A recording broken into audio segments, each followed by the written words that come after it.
Halo, Shalom. Selamat siang, Bapak Ibu Saudara. Terdengar suara saya?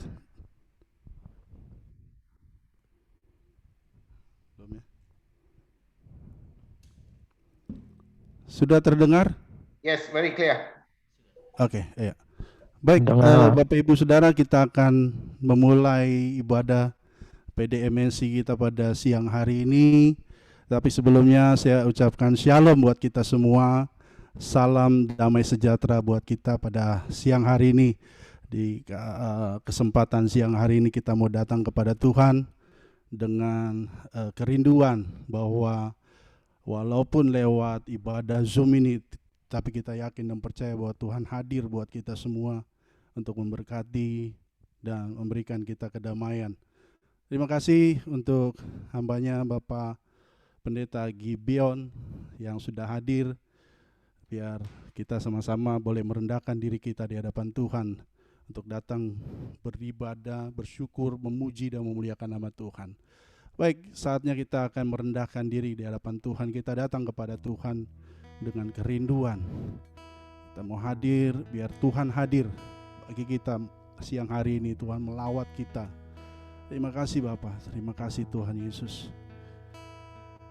Biar lewat persekutuan kami Tuhan siang hari ini Tuhan, lawatan-Mu Tuhan turun atas kami, memberikan kami kepastian bahwa di dalam Yesus kami beroleh kekuatan, kami beroleh sukacita, damai sejahtera daripada Tuhan. Itu sebabnya Tuhan siang hari ini Tuhan, kami mau datang untuk menyembah-Mu Tuhan. Bahwa Engkau layak disembah, Engkau layak dipuji dan dimuliakan. Yesus Kristus tetap Tuhan, selama-lamanya tetap Tuhan. Walaupun dunia bergejolak, dunia tidak tahu arah kemana kami akan melangkah, tetapi kami yakin dan percaya ketika kami melangkah dengan kepastian bersama dengan Tuhan. Terima kasih Tuhan siang hari ini memberikan kesempatan buat kami, untuk kami sama-sama boleh merendahkan diri di hadapan Tuhan. Layakkan kami Tuhan, bawa masuk kami Tuhan dalam hadirat-Mu Tuhan. Terima kasih Bapa. Terima kasih Tuhan. Haleluya. Yesus Kau baik bagiku. Yesus Engkau segalanya. Kami rindu hadirat-Mu Tuhan. Kami rindu lawatan-Mu Yesus. Mari sama-sama kita mau datang, kita mau katakan Yesus Engkau baik. Haleluya.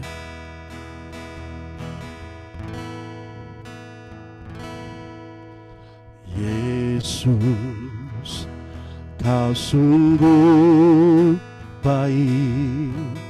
Yesus, nama-Mu indah.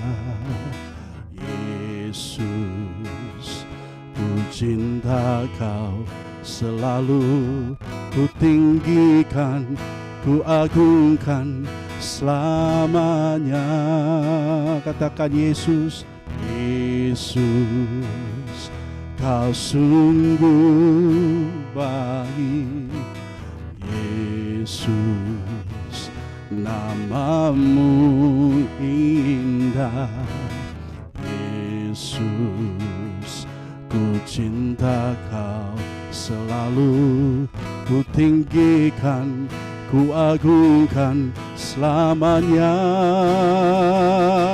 Ku mau memuji-Mu, ku selalu puji-Mu. Ku mau menyembah-Mu, ku selalu sembah-Mu.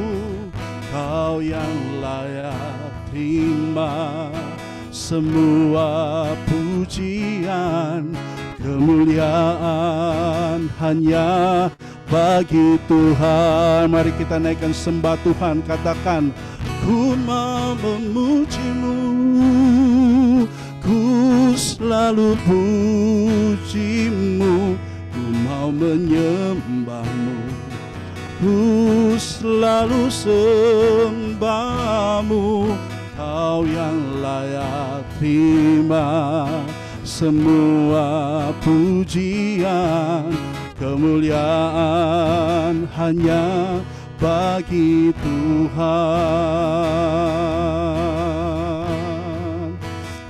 Segala kemuliaan bagimu. Haleluya. Katakan kembali Yesus. Yesus, Kau sungguh baik. Yesus, namamu indah. Yesus, ku cinta Kau, selalu ku tinggikan, ku agungkan selamanya. Ku mau memujimu, ku selalu pujimu, ku mau menyembahmu, ku selalu sembahmu. Kau yang layak terima semua pujian, kemuliaan hanya bagi Tuhan. Sama-sama kita naikkan pujian ini, katakan, ku mau memujimu, ku selalu pujimu, ku mau menyembahmu, ku selalu sembahmu.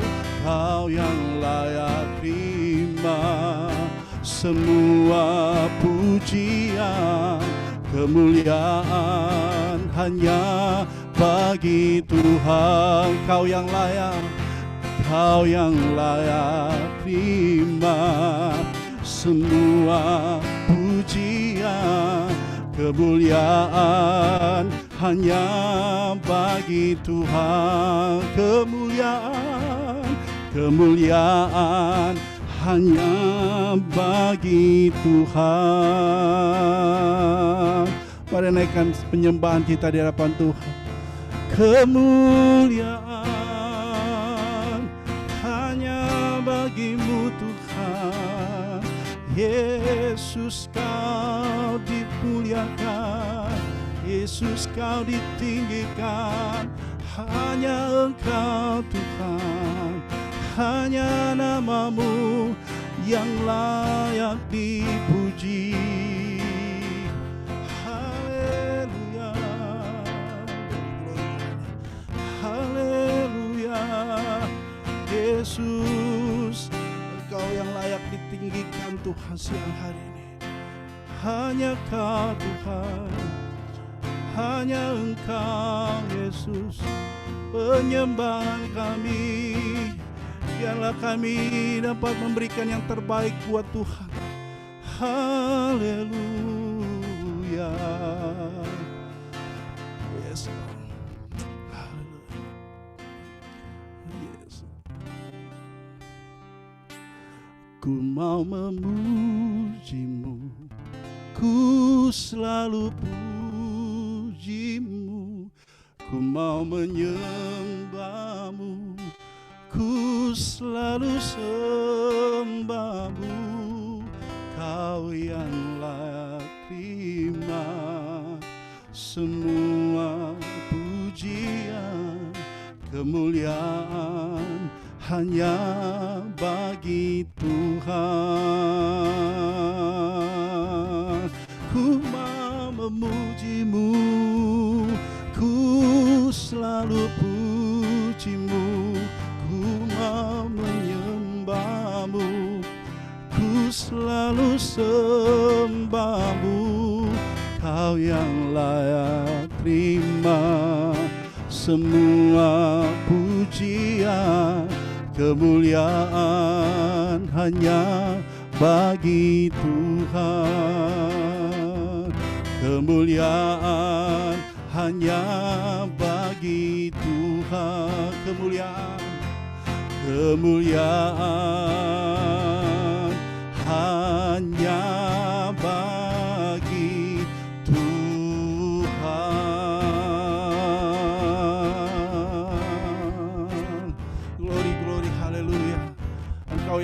ditinggikan. Engkau Yesus Kristus Tuhan, selama-lamanya Tuhan di dalam hidup kami. Terima kasih Bapa. Terima kasih Tuhan. Haleluya.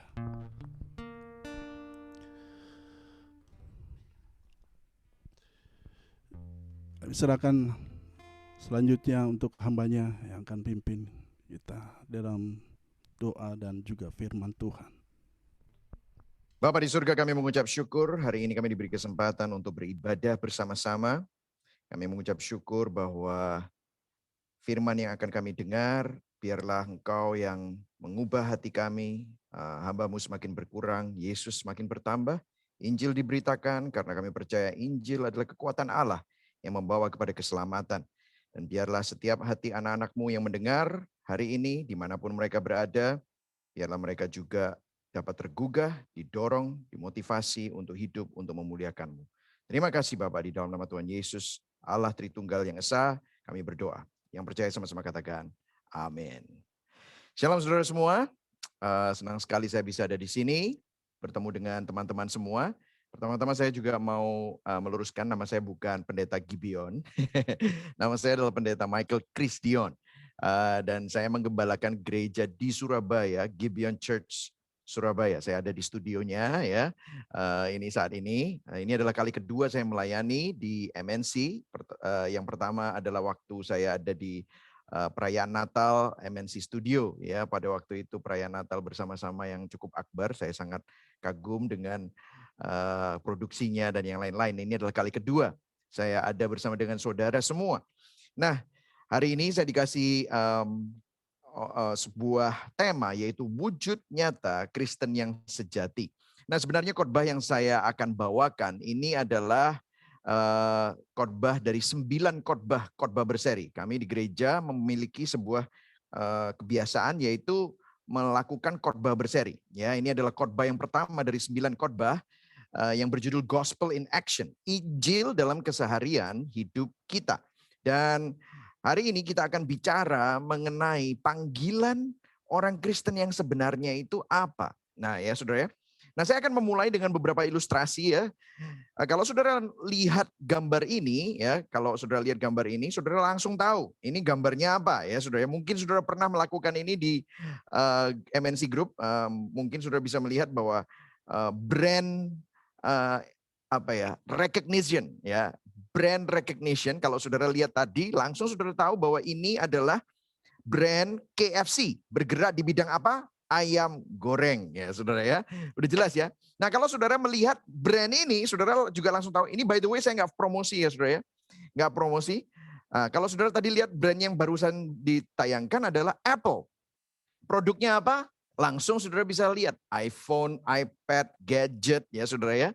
Kalau saudara lihat brand ini, itu udah mudah sekali. Saudara langsung tahu tanpa ada tulisannya, saudara langsung tahu. Ini adalah brand Honda.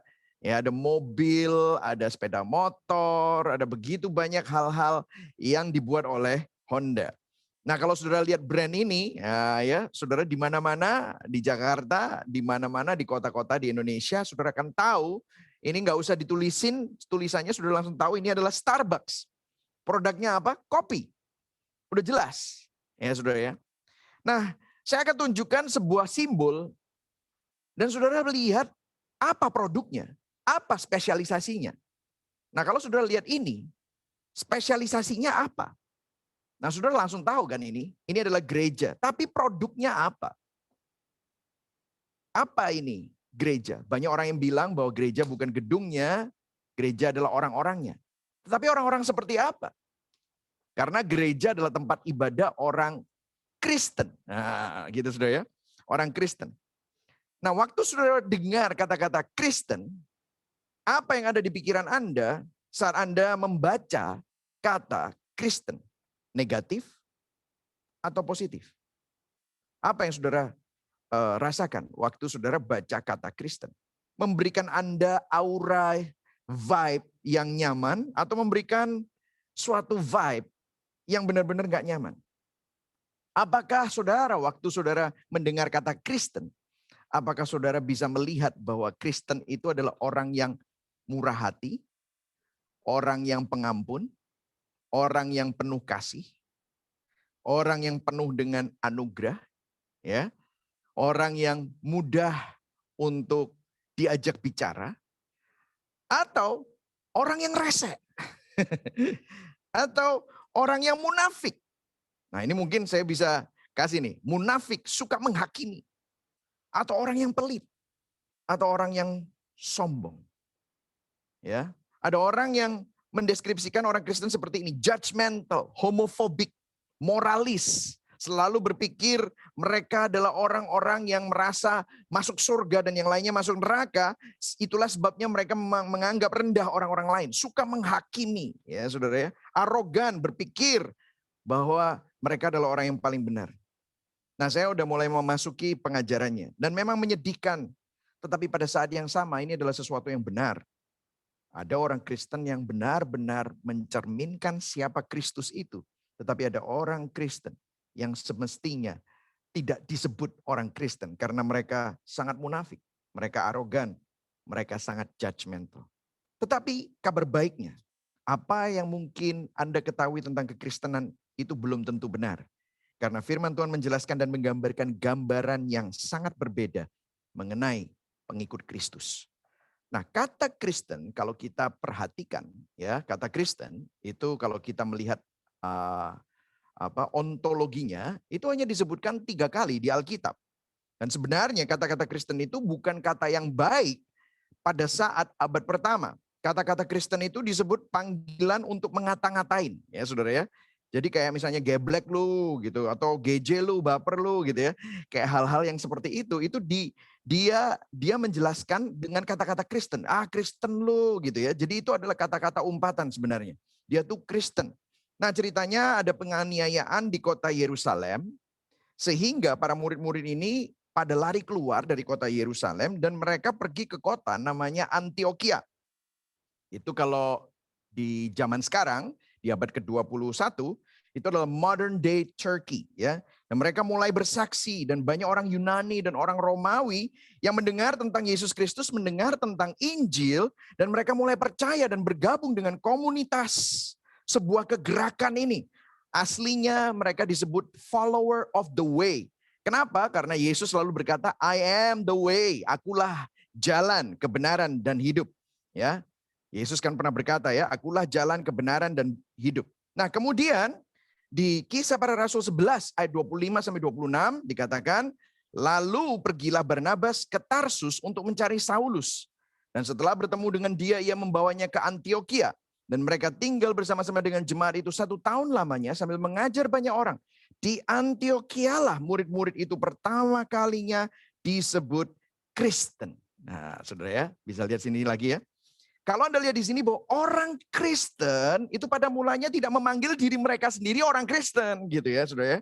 Mereka dipanggil oleh orang-orang yang bukan pengikut Kristus, Kristen. Di mana? Pertama kali di Antioquia. Itu ceritanya, saudara. Orang-orang yang bukan Kristen memanggil mereka, itu tuh orang-orang Kristen. Nah, sepertinya seakan-akan ini adalah panggilan untuk seperti bukan umpatan ya, jokes. Ya, ini loh orang-orang Kristen itu tuh. Ya, gitu saudara ya. Nah, dengan panggilan apa Yesus memanggil pengikutnya? Nah, kalau saudara perhatikan di ayat yang tadi kita baca, saya kasih dengan kata-kata yang warnanya kuning. Panggilan itu terus-menerus diulang dan panggilan itu diutarakan oleh Yesus sendiri juga. Dan ini juga akan ada ditempatkan di perjanjian baru dan kata-kata ini cukup sering diulang-ulang. Dan kalau mau jujur, kata-kata ini cukup mengintimidasi kita. Karena, saya mau katakan sekali lagi, orang Kristen itu belum tentu apa yang akan saya sampaikan ini. Yang kuning tadi. Apa sih kata-katanya? Yesus memanggil pengikutnya adalah murid, disciple, murid. Dan mengapa kata-kata ini sering mengintimidasi orang Kristen? Karena panggilan ini bobotnya beda. Kristen bisa Kristen Abangan, Kristen KTP, Kristal, Kristen Natal, ya, Kriskah, Kristen Paskah, ya kan? Tetapi kalau murid Yesus itu beda. Kamu bisa sembunyi di balik kata Kristen. Oh, aku hanya orang Kristen biasa-biasa. Tetapi kalau kita bicara tentang murid, Murid itu nggak ada yang biasa-biasa, karena murid itu bicara tentang keseriusan. Murid bicara tentang gurunya, menggambarkan siapa gurunya, karena kita akan berbicara tentang murid. Dan by the way, murid ini lebih daripada cuman sekedar kita hanya ingin seperti guru, tetapi ingin menjadi seperti guru kita, bukan hanya itu. Tetapi murid ini berbicara tentang hal yang lebih dalam dari itu semua. Makanya tadi di Kisah 11 ayat 26, di Antiokialah murid-murid itu, lihat, murid-murid itu untuk pertama kalinya disebut Kristen. Jadi pengikut Kristus sendiri tidak memanggil dirinya Kristen, tetapi mereka memanggil dirinya saya murid Kristus. Dan murid Kristus orang yang mengerti apa yang telah Kristus lakukan bagi mereka.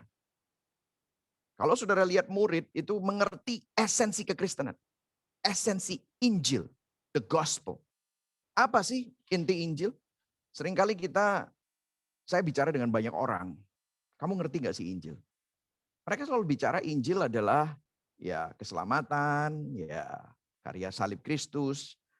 Tapi mereka hanya berpikir bahwa Injil itu hanyalah permulaan dari perjalanan kekristenan. Setelah kamu diselamatkan, kemudian kamu mulai beralih dari Injil menuju kepada kedisiplinan rohani, kekudusan, kedewasaan rohani, karakter, mujizat, terobosan, dan yang lain-lain ya saudara. Apakah itu Injil? Apakah itu becoming a disciple?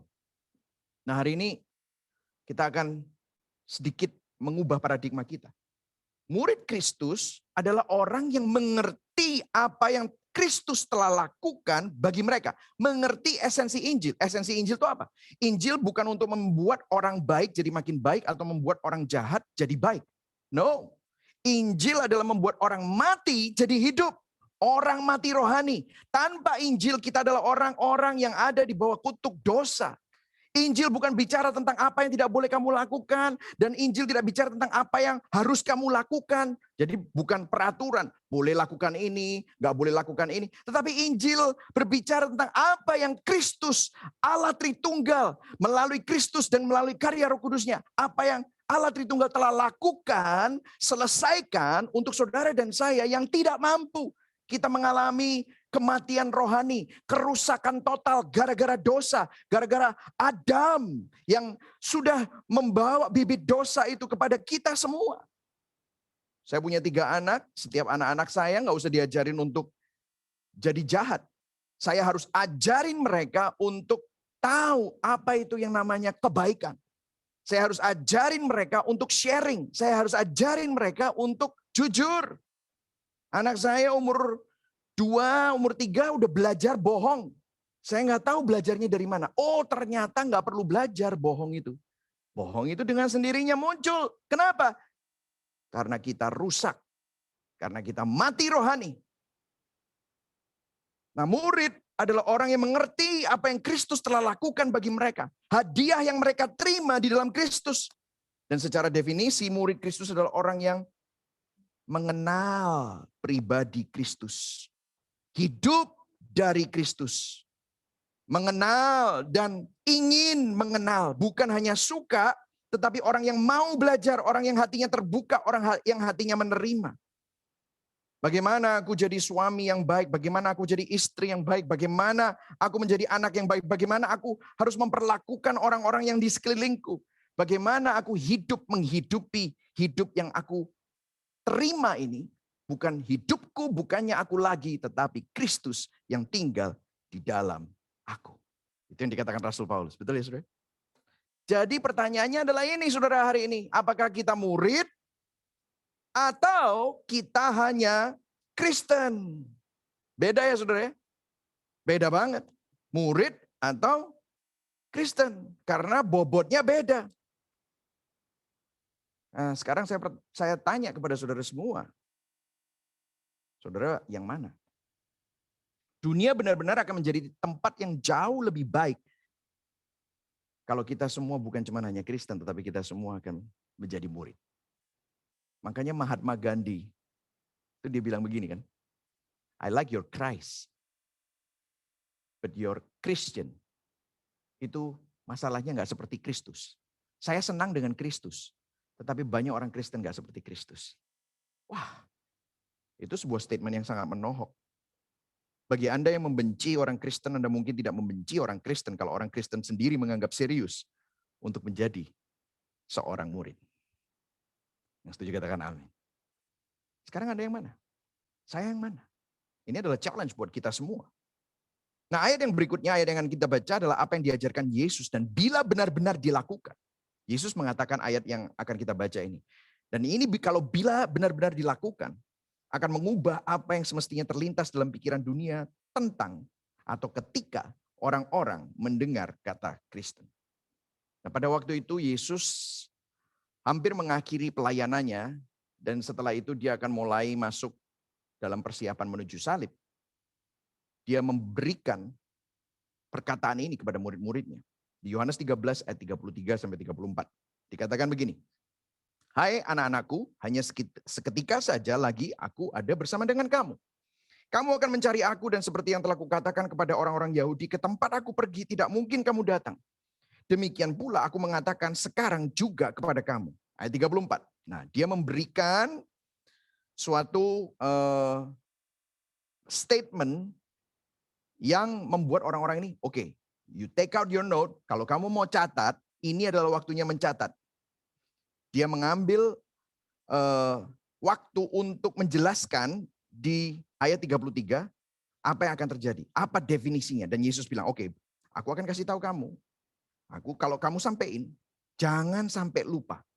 Karena waktu itu Yudas sudah mengkhianati Yesus ceritanya. Ini di malam terakhir dia bersama dengan murid-muridnya, dia bilang, aku nggak punya banyak perintah yang lain.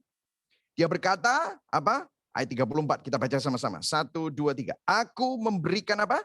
Perintah baru kepada kamu. Intinya begini, sudah bisa lihat sini. Intinya, kalau Anda lupa yang lain, jangan lupa yang ini. Gitu maksudnya. Karena Yesus nggak punya waktu.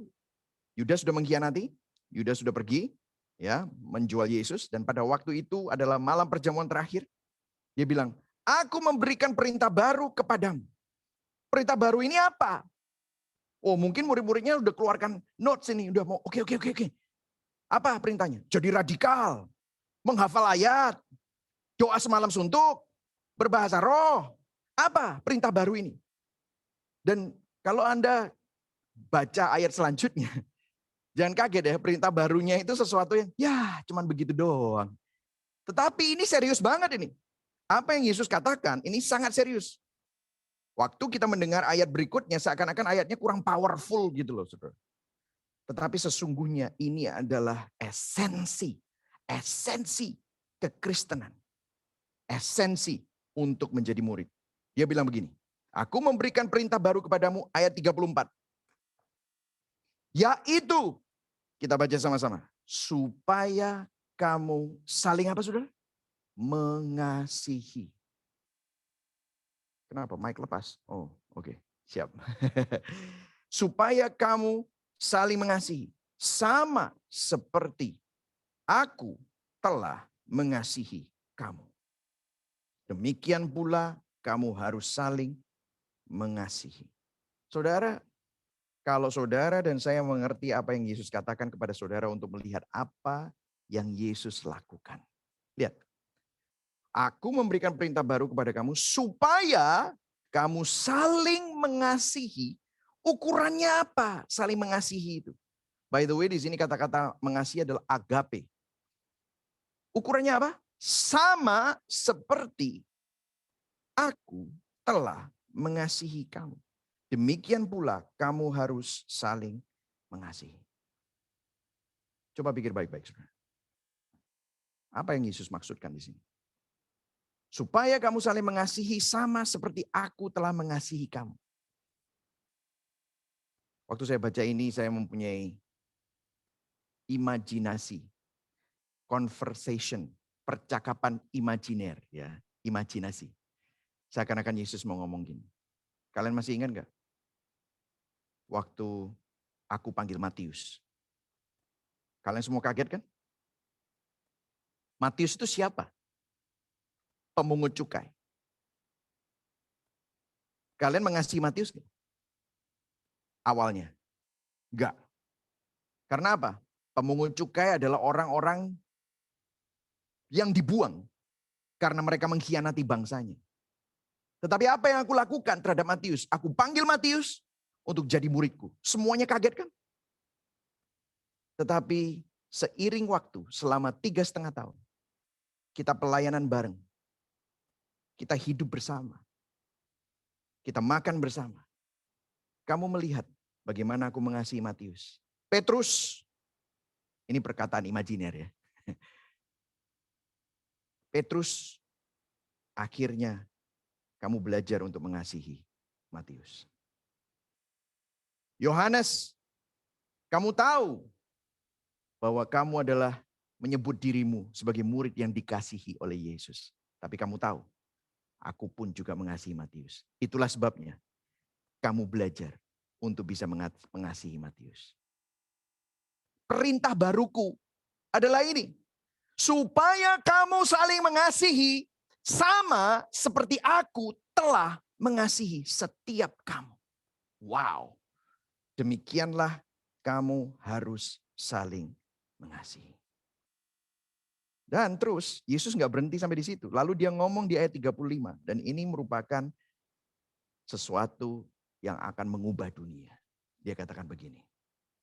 Dengan demikian semua orang akan tahu.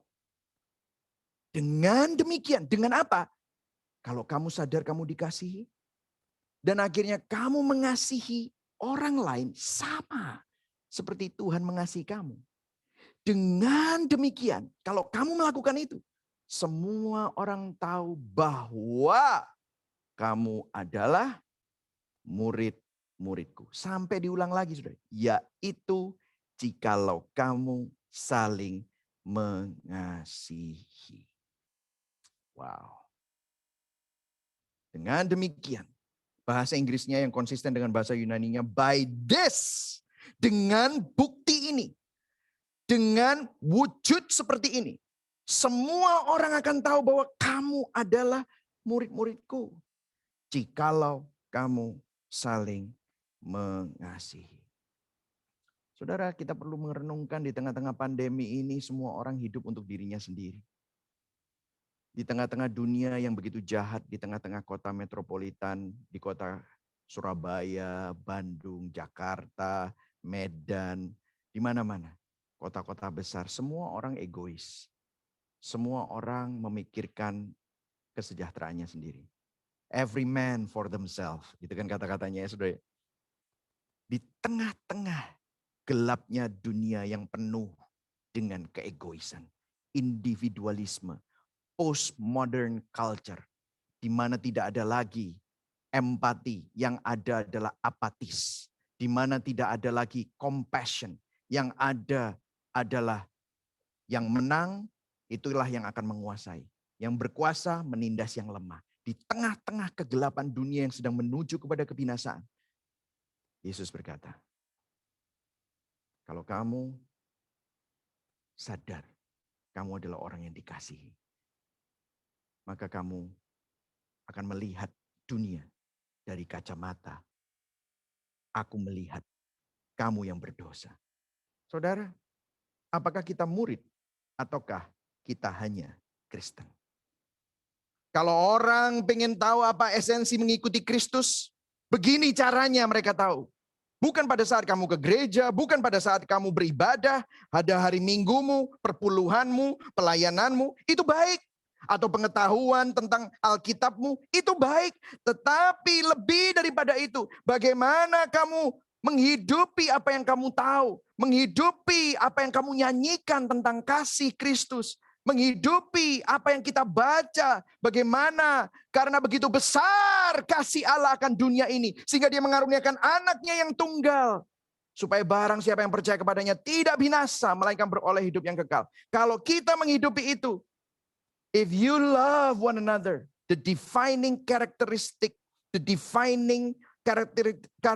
of a person who follow Jesus is how he or she love other people, love one another, treat one another with love. Karakternya adalah mengasihi, murah hati, melayani, menolong, bercompassion, mempunyai belas kasihan. Love one another, saling mengasihi, tetapi bukan mengasihi dengan ukuranmu. Seperti Yesus mengasihi. Yesus nggak ngomong yang lain, dia cuma bilang love one another.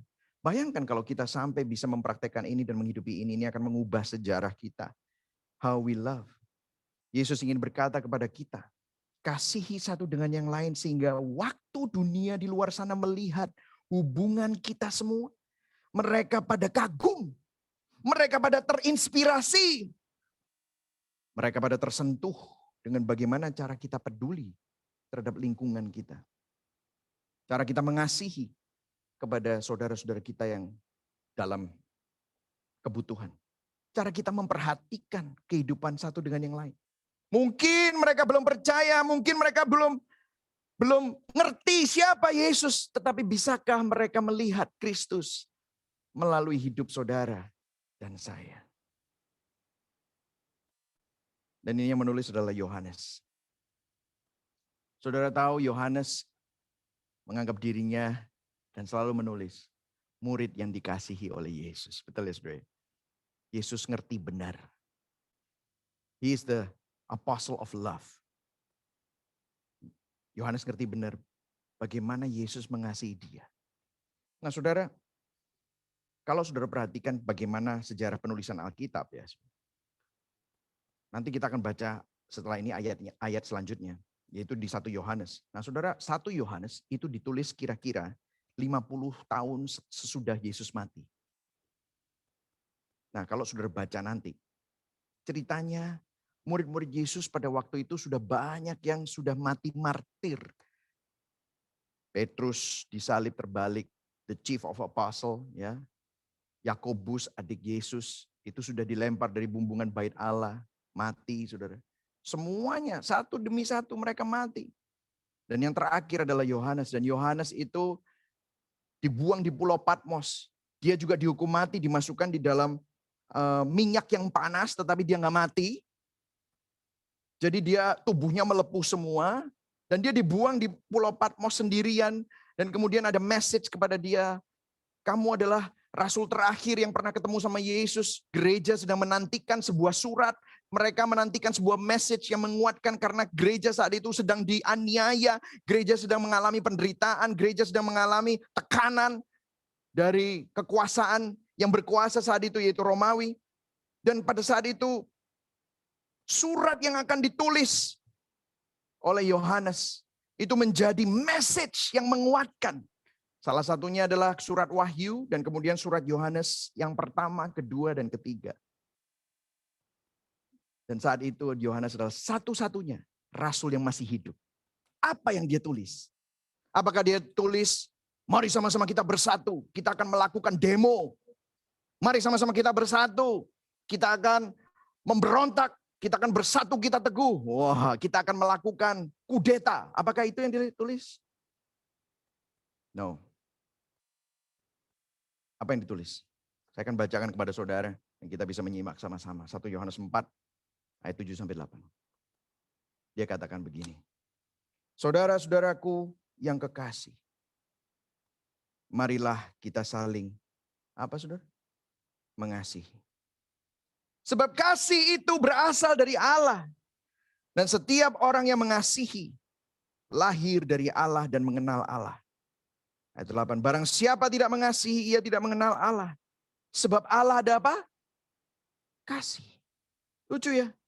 Yohanes ini kenyang penganiayaan. Dia sudah melihat gereja bertumbuh dengan begitu luar biasa. Dia bertanggung jawab dan membela banyak isu-isu doktrinal. Teman-temannya seperti Petrus, Paulus, Matius udah mati dieksekusi.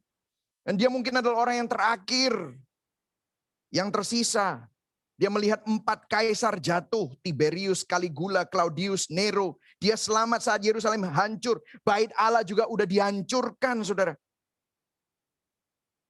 Kemudian dia duduk untuk menulis surat atau dokumen sebuah khotbah kepada pengikutnya. Kalau orang mendatangi Anda dan tanya, seperti apa sih Tuhan? Mungkin Anda akan bingung mendeskripsikannya seperti apa. Kalau ada orang yang datang, ceritakan padaku Tuhan itu seperti apa sih? Jawabannya bukan halilintar. Jawabannya bukan orang mati hidup. Jawabannya bukan aku menerima terobosan keuangan. Jawabannya bukan menerima mujizat jasmani. Jawabannya bukan waktu aku mengalami kebutuhan dan Tuhan menjawab kebutuhanku. Bukan itu. Apa? Rasul Yohanes bisa pakai omniscient, omnipresent, maha kuasa, maha adil. Betul ya? Dia bisa pakai itu semua untuk mendeskripsikan Allah. Tetapi lihat apa yang dipakai. Sebab Allah adalah kasih. Kasih.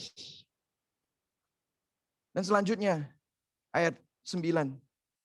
Dikatakan bagaimana kasih itu diwujudkan. Bagaimana kasih itu didemonstrasikan. Dalam hal inilah kasih Allah dinyatakan di tengah-tengah kita, yaitu bahwa Allah telah mengutus anaknya yang tunggal ke dalam dunia supaya kita hidup olehnya.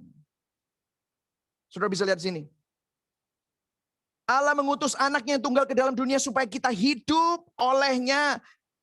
Bukankah ini apa yang dikatakan Yesus? Kamu mengasihi sama seperti kamu menerima kasihku. Saudara tahu, saudara hidup hari ini itu karena ditopang oleh kasih Allah. Saudara masih bisa survive hari ini karena ada yang mengangkat saudara, melahirbarukan saudara, anugerah yang mendampingi saudara, namanya Immanuel. Di dalam tangisanmu, dia mendampingimu. Di dalam pergumulanmu, dia bersama dengan kau. Apa yang tidak pernah Yesus alami, yang kamu alami? Dia pernah mengalami apapun yang pernah kamu alami. Banyak orang bilang, Pak Pendeta nggak ngerti apa yang saya alami. Benar, saya nggak ngerti. Tapi saya tahu ada seseorang yang ngerti apa yang kamu alami. Siapa? Yesus. Pak Pendeta nggak pernah mengerti, saya dikhianati. Yesus pernah dikhianati. Dikhianati oleh Yudas. Dikhianati oleh Petrus.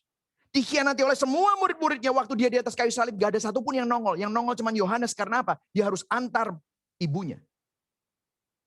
Padahal Yesus bersama dengan mereka 3,5 tahun. Oh, Pak Pendeta nggak tahu rasanya. Saya nggak punya rumah. Yesus pernah homeless. Dia bilang anak manusia nggak punya tempat di mana dia harus menaruh kepalanya, membaringkan kepalanya. Mungkin saudara berkata, aku sakit, gak ngerti rasanya. Yesus dicambuk, hancur. Bilur-bilurnya terjadi untuk menyembuhkan kita. Saudara, Yesus pernah merasakan semua apa yang kamu rasakan.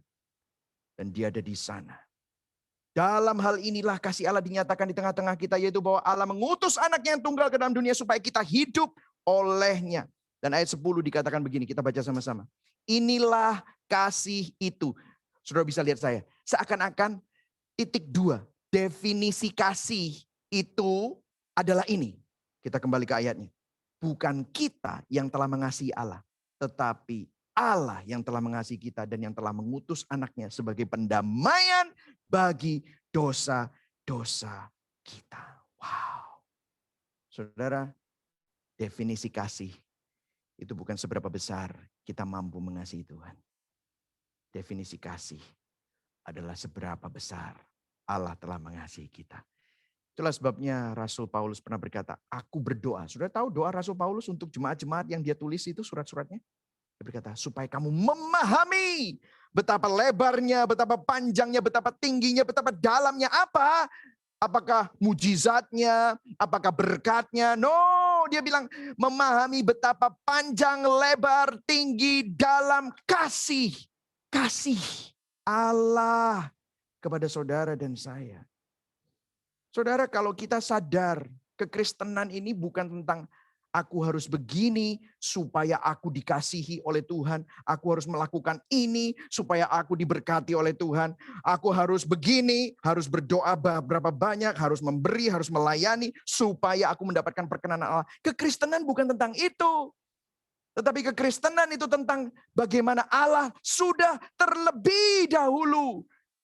Dia mengasihi saudara dan saya. Dia yang tidak menganggap kesetaraannya dengan Allah sebagai milik yang harus dipertahankan. Tetapi mengosongkan dirinya, mengambil rupa menjadi seorang hamba. Taat sampai mati. Mati di mana? Di kayu salib. Itu kasihnya. Dan kalau kita sadar Allah terlebih dahulu. Dia lebih dulu. Dia menebus kita. Dia menanggung dosa-dosa kita. Dia berkata sudah selesai. Jadi kita bukan aku harus supaya mendapatkan sesuatu dari Tuhan. No. Tetapi Tuhan lebih dulu. Maka kita bisa. Maka kita dimampukan. Merupakan sebuah respon. Kalau fokus hidup kita adalah kita melakukan sesuatu untuk mendapatkan, itu dunia. Itu Kristen KTP. Tapi semakin kita sadar betapa besar kasih Allah bagi kita, semakin kita akan dimampukan untuk merespon kasih-Nya kepada kita. Ayat 11 dikatakan begini, Rasul Yohanes, saudara-saudaraku yang kekasih, jikalau Allah sedemikian mengasihi kita, maka haruslah kita juga, saudara? Saling mengasihi. Baca sama-sama yang kuning. Tidak ada seorang pun yang pernah melihat Allah. Jika kita saling mengasihi, Allah tetap di dalam kita dan kasih-Nya sempurna di dalam kita. Saudara bisa lihat sini. Gak ada seorang pun yang pernah melihat Allah. Tetapi Allah bisa dilihat pada saat kita menghidupi kasih-Nya yang besar buat saudara dan saya.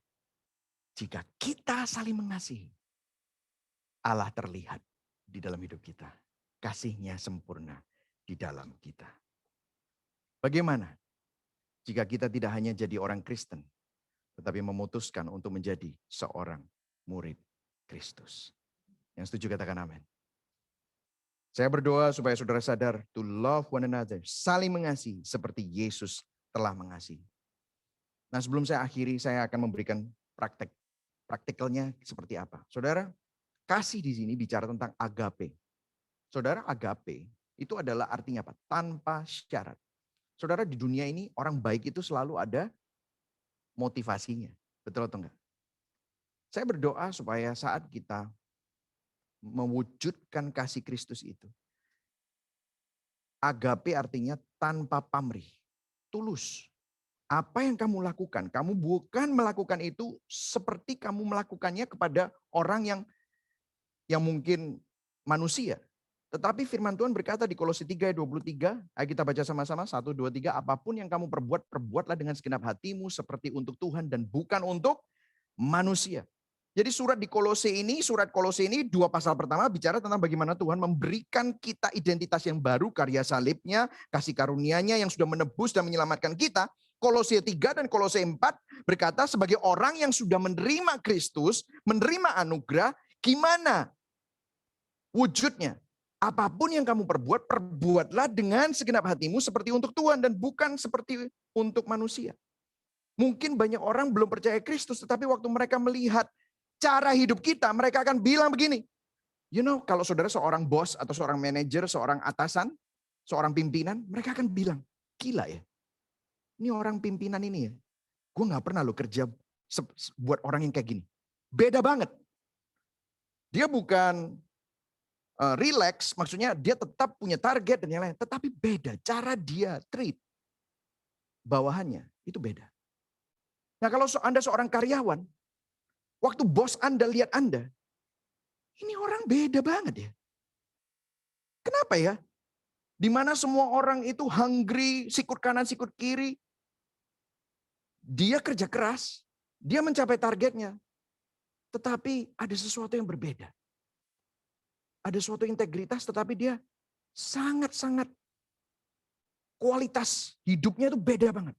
Aku kagum banget dengan cara dia do his work atau her work.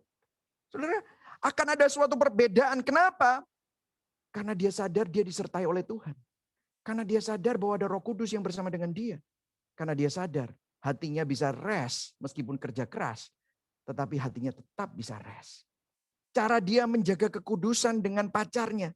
Sehingga sampai orang tua pacarmu dia bilang, kalau gue mau punya menantu, ini orang memang cocok banget jadi menantu. Kayaknya the best. Mereka kan bisa bilang begitu. Kenapa? Waktu mereka melihat caramu hidup, mereka nggak bisa menolak dan memungkiri. Ada sesuatu yang berbeda karena Kristus tinggal di dalam kita. Waktu orang melihat gaya hidup kita, cara kita memperlakukan teman-teman kita, mereka bisa bilang, wow, aku mau jadi bagian komunitas. Komunitas yang nggak ngomong di belakang, komunitas yang saling mengasihi, saling mengampuni. Kalau ada kesalahan dan ketidakenakan, pasti diselesaikan. Mereka bisa bilang, wow. Saudara, saya berdoa biarlah saudara sadar bahwa hari ini kalau saudara dikasih kehidupan, itu artinya saudara berasal dari Kristus Yesus yang sudah menopang saudara. Biarlah saudara hidup dalam kasih Kristus, oleh kasih Kristus, karena kasih Kristus, dan untuk kemuliaan Tuhan. Soli Deo Gloria. Mari sama-sama kita berdoa. Bapa di dalam surga, kami mengucap syukur hari ini kami diberi kesempatan untuk mengingat bahwa hidup kami ada di sini hanya karena anugerah-Mu. Biarlah kami berbeda dengan dunia ini. Biarlah kami sadar dan diingatkan esensi kekristenan bukan apa yang kami lakukan dan tidak lakukan, tetapi apa yang Tuhan sudah lakukan dan Tuhan sudah nyatakan melalui anugerah kasih-Nya. Sehingga kami semua bisa mengasihi karena Engkau terlebih dulu mengasihi kami. Terima kasih Tuhan. Kami mengucap syukur untuk kebaikan-Mu. Kami berdoa biarlah kami semua dapat menghidupi. Berbahagialah orang yang bukan hanya mendengar firman Tuhan, tetapi firman itu mengubah hati kami, dan firman itu kami hidupi. Terima kasih Tuhan.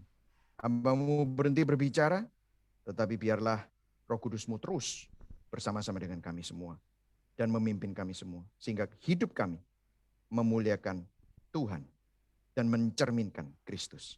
Di dalam nama Allah Bapa, Allah Putra, dan Allah Roh Kudus, kami berdoa di dalam nama Tuhan Yesus. Yang percaya sama-sama katakan, amin. Tuhan Yesus memberkati. Ya, terima kasih Bapak Pendeta Michael Krisdion ya, bukan. Tadi saya lihat di atasnya Pak Pendeta Gibeon ya.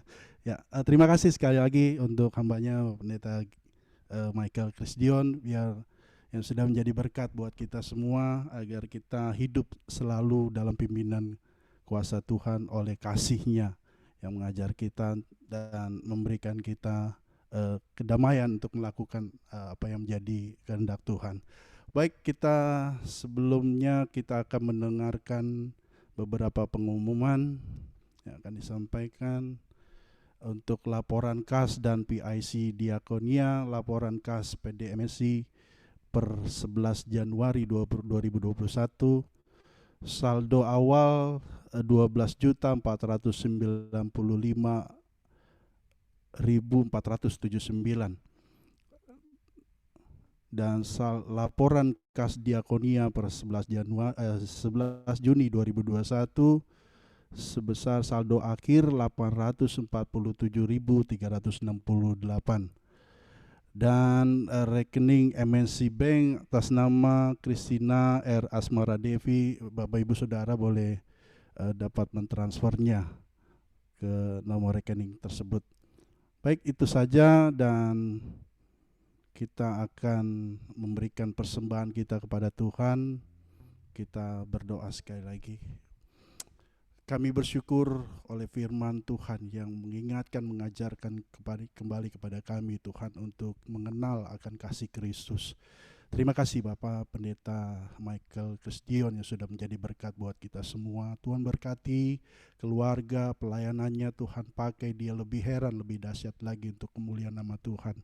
Terima kasih Bapak, siang hari ini kami diberikan kesempatan untuk mempersembahkan persembahan syukur kepada Tuhan lewat apa yang Tuhan sudah berikan buat kami, hal-hal yang baik yang Tuhan sudah berikan buat kami. Kami akan mempersembahkan yang terbaik untuk hormat dan kemuliaan nama Tuhan saja. Terima kasih Bapak, terpujilah namamu. Di dalam nama Tuhan Yesus kami siap memberi dengan ucapan syukur. Haleluya, amin. Kita naikkan kembali lagu sambil persembahan. Ku mau memujimu, ku selalu pujimu. Ku mau menyembahmu, ku selalu sembahmu. Kau yang layak terima semua pujian, kemuliaan hanya bagi Tuhan. Ku mau memujimu, ku mau memujimu, ku selalu pujimu. Ku mau menyembahmu, ku selalu sembahmu. Kau yang layak terima semua pujian, kemuliaan hanya bagi Tuhan. Kau yang layak terima semua pujian, kemuliaan hanya bagi Tuhan. Terima kasih untuk persembahan Bapak Ibu Saudara, dan kita akan menutup ibadah PDMNC ini dengan doa berkat yang akan dibawakan oleh pengurus. Doa syafaat yang akan dibawakan oleh pengurus Ibu Rosmita, dan selanjutnya akan ditutup doa berkat oleh hambanya Bapak Pendeta Michael Krisdion. Mari kita berdoa. Kami bersyukur siang hari ini buat kesempatan yang Tuhan masih berikan bagi kami Bapa, bisa memuji, menyembah-Mu, bahkan mendengarkan firman-Mu. Terima kasih buat pesan firman-Mu siang hari ini. Berkati hamba-Mu, Bapak Pendeta Michael Krisdion Tuhan, urapi dia, pakai dia lebih lagi bagi kemuliaan nama-Mu Tuhan, kemanapun dia melangkahkan kakinya untuk memberitakan kabar baik. Tuhan menolong, Tuhan menyertai, Tuhan membela, Tuhan memberikan kekuatan, semangat, perlindungan yang dari Tuhan Yesus. Terima kasih juga Tuhan meteraikan firman-Mu. Ajar kami, mampukan kami hidup menjadi murid-murid Kristus yang memiliki kasih yang dari Tuhan, sebagaimana Yesus memberikan teladan kasih agape. Tolong kami Tuhan, sehingga kami bukan hanya sekedar Kristen, tapi kami wujud nyata murid Kristus, mengikuti teladan Kristus. Terima kasih juga buat siang hari ini, kami bersyukur Tuhan, kami bawa Tuhan pimpinan MNC Group, CEO Bapak Haritanus Sudibyo, istri, anak, cucu, mantunya, seluruh keluarga besarnya. Dalam memimpin MNC Group Tuhan, berikan hikmat marifat yang dari Tuhan, kekuatan, perlindungan, semangat. Terlebih kami berdoa supaya perusahaan ini menjadi berkat bagi Indonesia, menjadi garam dan terang, baik dalam sekuler, baik dalam hal rohani. Tuhan pakai MNC Group Tuhan, pakai Bapak Haritanus Sudibyo, biar terus menjadi teladan sebagai anak Tuhan, menjadi berkat bagi bangsa, bagi lingkungan ini, bagi pemerintahan Indonesia. Terima kasih Tuhan Yesus, Engkau juga mengurapi dia terus senantiasa. Apapun yang dia perbuat, semua perusahaannya, semua direksi, manajemen, karyawan yang dipimpinnya Tuhan, berikan perlindungan, kesehatan, bekerja dengan baik Tuhan, sehingga semua apa yang dilakukannya dapat mempermuliakan nama Tuhan. Terima kasih Tuhan Yesus, kami berdoa buat Indonesia, di mana kami ada di tengah-tengah bangsa ini Tuhan. Berkati Indonesia dengan damai sejahtera Allah. Berkati Tuhan pemimpin bangsa kami, mulai presiden, wakil presiden, sampai jajaran menteri. Bahkan kami berdoa, pemerintah pusat sampai daerah. Tuhan tolong, Tuhan sertai mereka setiap keputusan yang diambil untuk pemerintahan kami, untuk kesejahteraan bangsa ini Tuhan. Kami berdoa tangan Tuhan mengurapi pemimpin kami, sehingga roh yang takut akan nama Yesus Kristus ada pada setiap pemimpin kami Tuhan. Kami percaya pemimpin-pemimpin yang ada saat ini, Tuhan menyertai mereka, Tuhan mengurapi mereka Tuhan. Bahkan anak-anak Tuhan yang duduk dalam lembaga pemerintahan, taruh mereka menjadi tiang doa, menjadi garam dan terang bagi Indonesia, menjadi contoh teladan wujud kasih Kristus, sehingga mereka benar-benar menampakkan sebagai anak Tuhan duduk dalam pemerintahan, dipakai Tuhan luar biasa. Kami juga berdoa buat Indonesia, ekonomi, keamanan, sosial, politik, seluruh aspek kehidupan bangsa kami. Kami serahkan ke dalam tangan-Mu Tuhan. Engkau yang berdaulat di tengah-tengah bangsa kami. Engkau yang berkuasa di Indonesia. Kami serahkan keamanan kota, lingkungan, keamanan negeri kami ke dalam tangan-Mu. Tuhan, Engkau yang meruntuhkan segala hal yang tidak baik dari negeri ini. Kami percaya Tuhan akan muncul terus hamba-hamba Tuhan untuk menyeruakan kebenaran. Terlebih kami gereja-Mu Tuhan, menyatakan suara kebenaran Kristus Tuhan. Berikan kami Roh Kudus-Mu untuk terus berani hidup sebagai terang Tuhan, sebagai wujud kasih Kristus bagi Indonesia. Terima kasih Tuhan Yesus, kami siang hari ini juga Tuhan, kami berdoa buat anak-anak-Mu yang sudah bertugas dalam melayani ibadah PDMNC Tuhan. Pakai mereka, lindungi mereka, kesehatan, kekuatan, semangat yang dari Tuhan terus untuk melayani Tuhan, taruh atas hidup mereka. Terima kasih Bapa, sebentar kami akan kembali beraktivitas dalam pekerjaan kami Tuhan. Biarlah Tuhan menyertai kami dalam beraktivitas, sehingga aktivitas kami, setiap apa yang kami perbuat, kami lakukan, semuanya itu untuk kemuliaan nama Tuhan. Terpujilah Engkau Bapa, dalam nama Yesus kami berdoa. Haleluya, amin. Serahkan hati dan tangan kita kepada Dia yang menyelamatkan, memelihara, dan menopang kita. Kita terima berkat Tuhan. Tuhan memberkati engkau dan Tuhan melindungi engkau. Tuhan menyinari engkau dengan wajah-Nya dan memberikan engkau kasih karunia. Tuhan menghadapkan wajah-Nya kepadamu dan memberikan engkau damai sejahtera. Kiranya Tuhan memberkatimu sehingga dalam keadaan apapun, engkau tetap bersukacita, engkau tetap penuh dengan kasih karena kasih Kristus melimpah dalam hidupmu, sehingga dunia di sekelilingmu dapat melihat bahwa Kristus hidup, sehingga namanya dipermuliakan, sehingga Bapamu di surga dipermuliakan. Kiranya Allah Bapa, Allah Putra dan Allah Roh Kudus selalu bersama dengan engkau dan menyertai engkau dari sekarang sampai selama-lamanya. Yang percaya sama-sama katakan, amin. Tuhan memberkati. Terima kasih Bapak Pendeta Michael Kristion yang sudah hadir buat kita semua. Terima kasih, Tuhan memberkati. Terima kasih, Tuhan berkati. Terima kasih, Pastor Michael, terima kasih. Thank you, Pastor Michael. God bless you. Salam buat Tuhan Ibu Pastor memberkati. Michael. Kapan-kapan main lagi ke MNC. Jauh dari Surabaya ya, Pastor. Ya. Thank Next you, time Kak kita- Jonathan, Rian. Ya, Tuhan berkati. Ya. terima kasih Pak Jeffrey, Tuhan berkati. Terima kasih Kak Glenna yang sudah melayani. Terima kasih Kak Rosnita. Thank you. Tuhan berkati. Oh, happy weekend. Bye.